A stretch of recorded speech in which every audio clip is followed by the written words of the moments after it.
What's the fastest growing threat to Americans' health? Cancer, heart attacks, diabetes? The answer is actually none of these. It's Alzheimer's disease. Every 67 seconds, someone in the United States is diagnosed with Alzheimer's. As the number of Alzheimer's patients triples by the year 2050, caring for them, as well as the rest of the aging population, will become an overwhelming societal challenge. My family has experienced firsthand the struggles of caring for an Alzheimer's patient.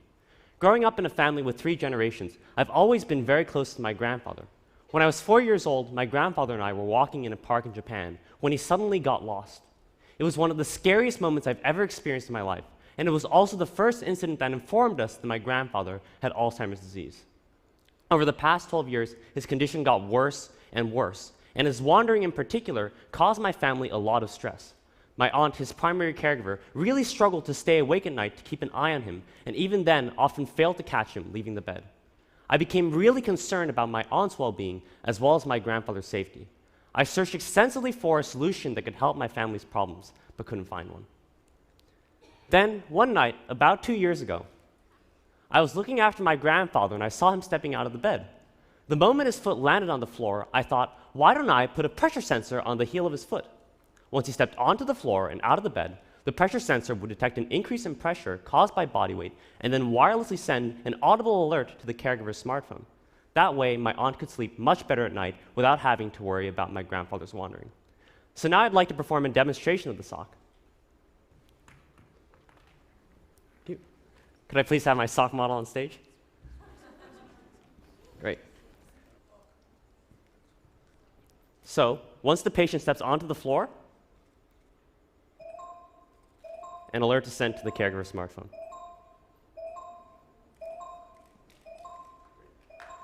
Great. Thank you. Thank you, sock model.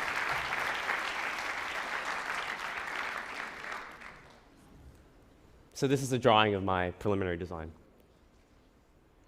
My desire to create a sensor-based technology perhaps stemmed from my lifelong love for sensors and technology. When I was 6 years old, an elderly family friend fell down in the bathroom and suffered severe injuries. I became concerned about my own grandparents and decided to invent a smart bathroom system. Motion sensors would be installed inside the tiles of bathroom floors to detect the falls of elderly patients whenever they fell down in the bathroom.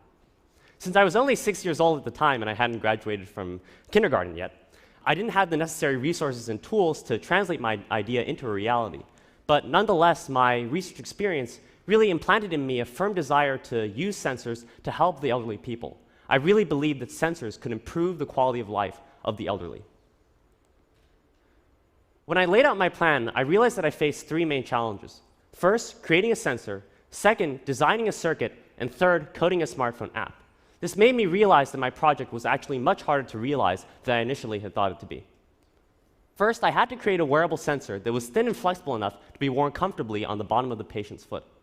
After extensive research and testing of different materials, like rubber, which I realized was too thick to be worn snugly on the bottom of the foot, I decided to print a film sensor with electrically conductive, pressure-sensitive ink particles. Once pressure is applied, the connectivity between the particles increases. Therefore, I could design a circuit that would measure pressure by measuring electrical resistance. Next, I had to design a wearable wireless circuit. But wireless signal transmission consumes lots of power and requires heavy, bulky batteries. Thankfully, I was able to find out about the Bluetooth Low Energy technology, which consumes very little power and can be driven by a coin-sized battery. This prevented the system from dying in the middle of the night. Lastly, I had to code a smartphone app that would essentially transform the caregiver's smartphone into a remote monitor. For this, I had to expand upon my knowledge of coding with Java and Xcode, and I also had to learn about how to code for Bluetooth Low Energy devices by watching YouTube tutorials and reading various textbooks. Integrating these components, I was able to successfully create 2 prototypes, one in which the sensor is embedded inside a sock, and another that's a reattachable sensor assembly that can be adhered anywhere that makes contact with the bottom of the patient's foot.